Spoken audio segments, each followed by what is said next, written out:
ಆತ್ಮೀಯ H16 news ಅರ್ಥಾತ್ ಸೀತಾರಾಮ್ ನ್ಯೂಸದ ವೀಕ್ಷಕರೇ, ನಾನು ನಿಮ್ಮವ ಎಂ ಆಯುಧ ಮಲ್ಲಪ್ಪ ಜೊತೆ ಅವರು. ತಾವು ಈಗ ಸುದ್ದಿಗಳ ಲೋಕಕ್ಕೆ ಎಂಟ್ರಿ ಹೊಡಿತಾ ಇದ್ದೀರಿ. ಈ ಸುದ್ದಿಗಳನ್ನು ಪ್ರತಿಯೊಂದು ನೋಡೋ ಜೊತೆಗೆ ನಿಮ್ಮ ಅಭಿಪ್ರಾಯಗಳನ್ನು ಹಂಚ್ತಾ ಇರ್ರಿ. ಯಾಕಂದರೆ ಈ ಸುದ್ದಿಗಳು ನಿಮಗಾಗಿ, ನಿಮ್ಮ ಬದುಕಿಗಾಗಿ, ನಿಮ್ಮ ವೈಚಾರಿಕೆಗಾಗಿ, ನಿಮ್ಮ ತಿಳುವಳಿಕೆಗಾಗಿ ಅನ್ನೋದು ನಿಮಗೂ ಗೊತ್ತು. ಜೊತೆಗೆ ನಮಗೂ ನಿಮ್ಮೊಂದಿಗೆ ಇದೊಂದು ಮಾತಾಡುವಂಥ ಜೊತೆಗೆ ಸುದ್ದಿಗಳನ್ನು ಬಿಡುವಂಥ ಕೆಲಸ. ಈ ಕೆಲಸದಲ್ಲಿ ನಾವು ನಿಮ್ಮೊಂದಿಗಿದ್ದೀವಿ ಅಂತ ಹೇಳ್ತಾ ನೋಡ್ತಾ ಇರಿ ಈ ಸುದ್ದಿಗಳನ್ನು.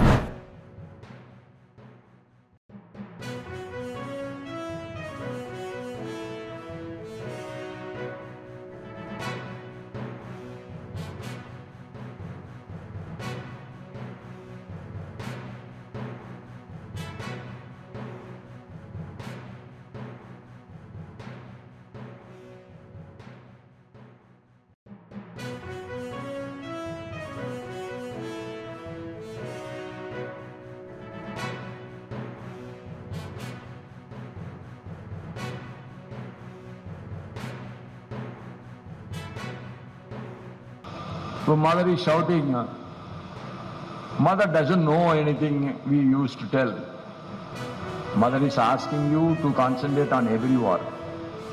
But we are mostly concentrating on the social media, all the time sitting on the cell phone, either talking or saying. That also should be get controlled. We must know when to see the cell phone, when to use the social media, and also we must listen to our elders. Why I am telling this? Nothing is comparable with the experience. There are को जब तक लक्ष्य की प्राप्ति न हो, स्वामी विवेकानंद जी के इस वाक्य से प्रेरणा लेकर अपने ज्ञान को कर्म में परिवर्तित करना है और अपने कौशल का उपयोग राष्ट्र को विकसित राष्ट्र बनाने में करना है.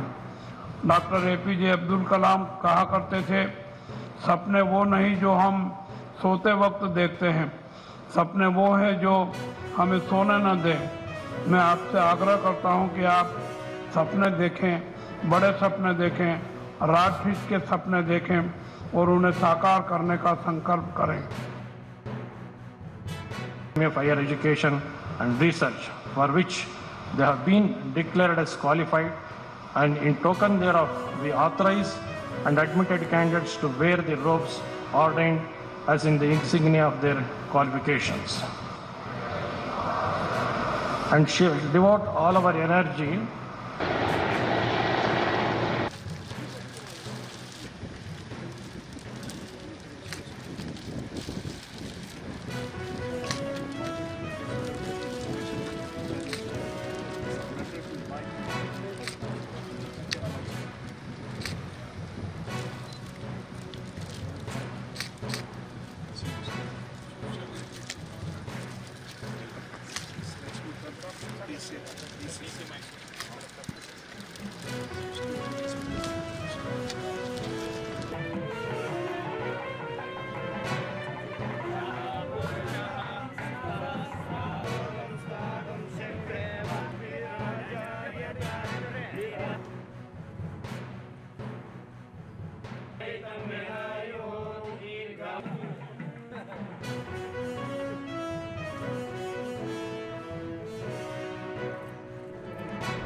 ಪದೇ ಪದೇ ಈ ರೀತಿ ಆಗ್ತಾ ಇದೆ. ಯಾರು ಇದಕ್ಕೆ ಹೊಣೆ ಆಗ್ತಾರೆ, ಯಾರು ಸೂಪರ್ಡೆಂಟ್ ಇದ್ದಾರೆ, ಯಾರು ಕೆಳಗಿನ ಲೆವೆಲಿನ ಅಧಿಕಾರಿಗಳಿದ್ದಾರೆ, ಅವ್ರ ಮೇಲೆ ಇಮಿಡಿಯೇಟ್ ಆಗಿ ಕ್ರಮ ತಗೊಳ್ಬೇಕು, ನನಗೆ ವರದಿಯನ್ನು ಕೊಡಬೇಕು ಅಂತ ನೆನ್ನೆ ಕೇಳಿದ್ದೇನೆ.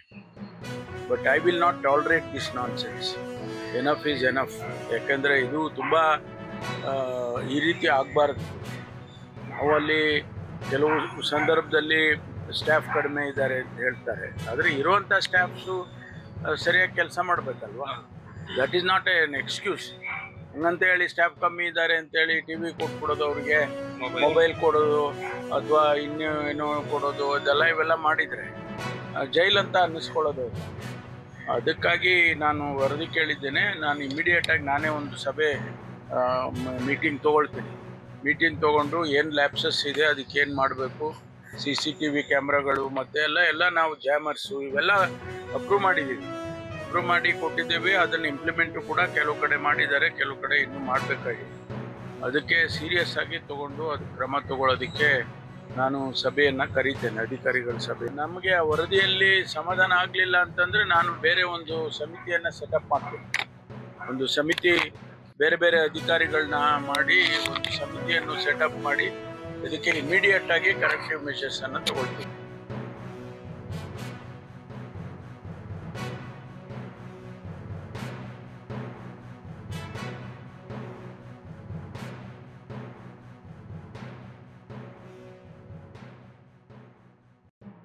ಯಾರು ಕಾನೂನಿನ ವಿರುದ್ಧವಾಗಿ ಕೆಲಸ ಮಾಡಿರ್ತಾರೆ ಅಂಥವ್ರ ಮೇಲೆ ಕ್ರಮ ತಗೊಳ್ತಾರೆ.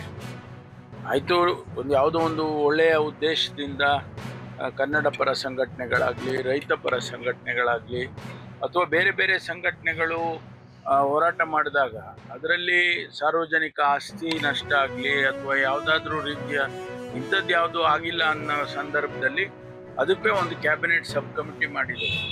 ಆ ಸಬ್ ಕಮಿಟಿಯಲ್ಲಿ ಚರ್ಚೆ ಮಾಡಿ ಹೌದು ಇದರಲ್ಲೇನು ಅಂತ ಅಂಶಗಳಿಲ್ಲ, ಅದನ್ನು ವಾಪಸ್ ತಗೊಳ್ಬೋದು ಅಂತ ತೀರ್ಮಾನ ಮಾಡಿ ತಗೊಳ್ತೇವೆ. ಅನೇಕ ಸಂದರ್ಭದಲ್ಲಿ ಅದನ್ನು ಮತ್ತೆ ಕ್ಯಾಬಿನೆಟ್ಗಿಟ್ಟು ಕ್ಯಾಬಿನೆಟ್ ತೀರ್ಮಾನ ಮಾಡುತ್ತೆ. ನನ್ನ ಉತ್ತರ ನೋಡಿದಿರಿ. ನಾನು ಪಕ್ಷದ ಅಧ್ಯಕ್ಷನೂ ಅಲ್ಲ, ಸಚಿವನೂ ಅಲ್ಲ, ಯಾವ ಒಂದು ತೀರ್ಮಾನ ತೆಗೆದುಕೊಳ್ಳುವಂಥ ಸ್ಥಾನದಲ್ಲೂ ಕೂಡ ನಾನಿಲ್ಲ. ನಾವು ಈಗ ನಾನು ಒಬ್ಬ ಸದಸ್ಯ ಅಷ್ಟೇ. ಹಾಗಾಗಿ ಹೈಕಮಾಂಡನ ಸೂಚನೆ ಆದೇಶನ ಪಾಲಿಸೋರಷ್ಟೇ ಹೊರತು ಯಾವುದ್ರ ಬಗ್ಗೆನೂ ಉಲ್ಲೇಖಕ್ಕೆ ನಾನು ಪ್ರತ್ಯುತ್ತರ ನೀಡೋದು ಸಮಂಜಸ ಅಲ್ಲ. ಪಕ್ಷದ ಶಾಸಕರಾಗಿ ಶಾಸಕಾಂಗ ಪಕ್ಷದ ಸಭೆಯಲ್ಲಿ ಏನು ಚರ್ಚೆ ಆಗಿದೆ? ಸಭೆನೇ ಕರೆದಿಲ್ಲ ಅಲ್ಲ. ಈಗ ಈ ಹಿಂದೆ ಆದಾಗ ಅಭಿವೃದ್ಧಿ ಬಗ್ಗೆ ಮಾತಾಡಿದ್ವಿ, ನಮ್ಮ ಬೇಡಿಕೆಗಳ ಬಗ್ಗೆ ಮಾತಾಡಿದ್ವಿ, ಸರ್ಕಾರದ ಯೋಜನೆಗಳನ್ನ ತ್ವರಿತವಾದಂತಹ ಅನುಷ್ಠಾನ ಮಾಡೋದ್ರ ಬಗ್ಗೆ ಮಾತಾಡಿದ್ವಿ. ಸಂಪುಟ ಪುನರ್ರಚನೆ ಆಗ್ತಾ ಇದೆ, ಮಳವಳ್ಳಿ ಕ್ಷೇತ್ರಕ್ಕೂ ಒಂದು ಸ್ಥಾನ ಕೊಡಬೇಕು ಅನ್ನೋದು ಆಗ್ರಹ ಇದೆ. ನೋಡೋಣ, ಅದೆಲ್ಲ ನಿಮ್ಮೆಲ್ಲರ ಶುಭ ನಮಗೂ ಲಭ್ಸಂಗಾಗಲಿ. ಆದರೆ ಇವತ್ತಿನ ಮಟ್ಟಿಗೆ high command is everything. High command is everything. ಈಗ ನನಗೆ ಈಗ ಶಾಸಕನಾಗಿದೆ, ನಾನು ಇವಾಗ ಒಂದು ಜವಾಬ್ದಾರಿನಲ್ಲಿದ್ದೀನಿ. ಈ ಜವಾಬ್ದಾರಿನ ನನಗೆ ತೋಚಿದ ರೀತಿಯಲ್ಲಿ ಒಂದು ಪ್ರಾಮಾಣಿಕವಾದಂಥ ಒಂದು ಕಾರ್ಯವನ್ನು ಮಾಡೋಂಥ ಕೆಲಸ ಮಾಡ್ತೀನಿ. ಮುಂದೆ ಈ ವಿಚಾರಗಳು ಪಕ್ಷದಲ್ಲಿ ಹೈಕಮಾಂಡ್ ನಿರ್ಧಾರ ಹೊರತು ನಮ್ಮ ಕನಸು 100 ಇರ್ಬೋದು, ತೀರ್ಮಾನ ಅಲ್ಟಿಮೇಟ್ಲಿ ಹೈಕಮಾಂಡ್. ಆಸೆ ಇದೆ.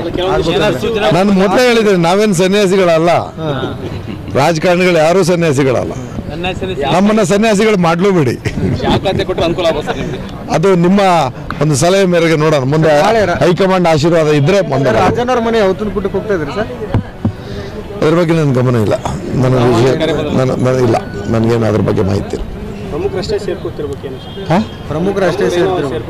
ಗೊತ್ತಿಲ್ಲ ನನಗೆ. ನಾನು ಬೆಳಗಾಮಲ್ಲಿದ್ದೆ ನಿನ್ನೆ ಬೆಳಗಾಮು ಬೆಳಿಗ್ಗೆ ಕಾರ್ಯಕ್ರಮ, ಮಧ್ಯಾಹ್ನ ಹುಬ್ಳಿ ಕಾರ್ಯಕ್ರಮ, ಈಗ ಇಲ್ಲ ಆಯಿತು. ಇಲ್ಲಿಂದ ಚಿತ್ರದುರ್ಗ ಹೋಗ್ತಾ ಇದ್ದೀನಿ. ನಾವು ರಾಜ್ಯವ್ಯಾಪಿ ಈ ಒಂದು ಜಾಗೃತಿ ಮೂಡಿಸ್ತಕ್ಕಂಥ ಕೆಲಸದಲ್ಲಿ ಇದ್ದೀವಿ. ಹಾಗಾಗಿ ನಾನು ರಾಜಕೀಯವಾಗಿ ಅಷ್ಟೊಂದು ಸಮಯ ಸಿಕ್ಕಿಲ್ಲ.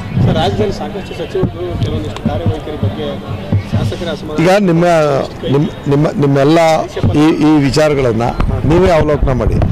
ನಾನು ಉತ್ತರ ಕೊಡೋಣ, ಇದ್ರ ಜವಾಬ್ದಾರಿನ, ಇದ್ರ ಬಗ್ಗೆ ನಾನು ಮಾತಾಡಿದ್ರೆ ಇಕ್ಕಟ್ಟಿಗೆ ನಾನೇ ಸಿಕ್ಕಲ್ವಾ? ದಯವಿಟ್ಟು ತಪ್ಪು ತಿಳಿಬೇಡಿ. ನಮ್ಮ ಬಿ ಸತ್ಯನಾರಾಯಣ ಹಾಗೂ ಗಂಗಣ್ಣನವರು ಅವರ ನೆನಪಿಗೋಸ್ಕರ ಅವರ ವೇದಿಕೆಯಲ್ಲಿ, ಅವೆರಡರ ಸಂಗೀತದ ವೇದಿಕೆಯಲ್ಲಿ ಇವತ್ತು ಈ ಕಾರ್ಯಕ್ರಮ ನಡೀತಾ ಇದೆ. ಬಹುಶಃ ನಾನು ಕಂಡಂತ ಅತ್ಯಂತ ಸತ್ಯ ರಾಜಕಾರಣಿ ಅಂತಂದ್ರೆ ನಮ್ಮ ಸಿ.ಆರ್. ಸತ್ಯನಾರಾಯಣ ಅವರ ಒಂದು ವೇದಿಕೆ ಇವತ್ತು ನಡೆದಿದೆ. ನಾನು ಯಾವಾಗಲೂ ಕೂಡ ಸತ್ಯನಾರಾಯಣ ಮತ್ತು ಬಿ ಗಂಗಣ್ಣವ್ರನ್ನ ನೋಡಿದ್ದೆ ಅಷ್ಟೇ, ಅವ್ರ ಜೊತೆ ಒಡನಾಟ ಇರಲಿಲ್ಲ. ಆದರೆ ಸತ್ಯನಾರಾಯಣ ಜೊತೆ ಒಡನಾಟ ಇತ್ತು ನನಗೆ. ನಾನು ಯಾವಾಗಲೂ ಸತ್ಯ ನೀವು ನನಗಿಂತ ದೊಡ್ಡವರು, ಆದರೂ ಒಂಚೂರು ಬೇಜಾರು ಮಾಡ್ಕೊತಿರ್ಲಿಲ್ಲ. ಅಷ್ಟು ಚೆನ್ನಾಗಿ ನಮ್ಮಲ್ಲಿ ಒಡನಾಟ ಇಟ್ಕೊಂಡಿದ್ರು. ಒಳ್ಳೆ ಭಾವನೆಯಿಂದ ನನ್ನ ಕರೀತಿದ್ರು, ನನಗೆ ಪ್ರೋತ್ಸಾಹ ಇಟ್ಟಿದ್ರು. ಅಂತ ಒಬ್ಬ ಧೀಮಂತ ನಾಯಕನ ಹೆಸರು ಇಟ್ಟಿರ್ತಕ್ಕಂಥ ಗಂಗಣ್ಣವರು, ಅವರು ಮತ್ತೆ ಒಳ್ಳೆ ನುರಿತ ರಾಜಕಾರಣಿಗಳು, ಅವರ ಹೆಸರಲ್ಲಿ ಹಾಕಿರ್ತಕ್ಕಂಥ ಈ 2 ವೇದಿಕೆಗಳ ಮುಖೇನ ಇವತ್ತು ನಾಟಕ ಅದ್ಭುತವಾಗಿ ಮೂಡಿ ಬರುತ್ತೆ ಅಂತ ನಾನಾದ್ರೂ ಭಾವಿಸಿದ್ದೀನಿ. ನಾನು ಯಾವತ್ತೂ ಈ ಕಲಾವಿದರಾಡಿರೋದು ನೋಡಿಲ್ಲ. ನಮ್ಮ ತಾಲೂಕದಾಗಿದ್ರೆ ನಾನು ಶುರು ಮಾಡಿದ್ದೆ ನಾಟಕ ಇದ್ದಾರೆ. ನಾನೇನಾದ್ರು ರಾಜಕಾರಣಕ್ಕೆ ಬಂದಿದ್ದು ಗೆದ್ದಿದ್ದು ಏನಾದ್ರು ಆಗಿದ್ರೆ ರಾಜಕೀಯ ಕಲಾವಿದರೇ ಆಗಿರ್ತಕ್ಕಂಥದ್ದು. ನಮ್ಮ ತಾಲೂಕಲ್ಲಿ ಹೆಂಗಂದ್ರೆ CS ಪುರ ಹೋಗಿ ಹಬ್ಬ ಅಲ್ಲಾದ್ರೆ ಸುಮಾರು ಒಂದೇ ದಿವಸ 18 ನಾಟಕ ಆಗ್ತದೆ. ನಾನು ಬೆಳಿಗ್ಗೆ ಲಾಸ್ಟ್ ನಾಟಕ ಹೋಗೋ ವರ್ಷಕ್ಕೆ ಮಂಗಳ ಆಡ್ತಾ ಇದ್ರು, ಆದ್ರೂ ಬಿಡ್ತಿಲ್ಲ, ಪ್ರತಿಯೊಂದು ನಾಟಕಗಳು ಹೋಗ್ತಿದ್ವಿ. ಅಷ್ಟು ನಾಟಕದ ಹುಚ್ಚು ಹಾಗೂ ಅದೇ ರೀತಿ ಇಲ್ಲೂ ಕೂಡ ನೀವೆಲ್ಲ ಸೇರಿರೋದು ನೋಡಿದ್ರೆ ಇವತ್ತು ಕಲಾವಿದರಿಗೆ ಹೆಚ್ಚಿನ ರೀತಿಯಾಗಿರ್ತಕ್ಕಂಥ ಪ್ರೋತ್ಸಾಹ ಕೊಡ್ತೀರಾ, ಒಳ್ಳೆ ನಾಟಕ ಆಗುತ್ತೆ, ನನಗೂ ನೋಡೋಕೆ ಆಸೆ ಇದೆ. ಆದ್ಮೇಲೆ ಎಲ್ಲ ಸುದ್ದಿಗಳನ್ನು ನೋಡಿದ್ರಲ್ಲ, ಏನು ಅನಿಸ್ತು ನಿಮಗೆ?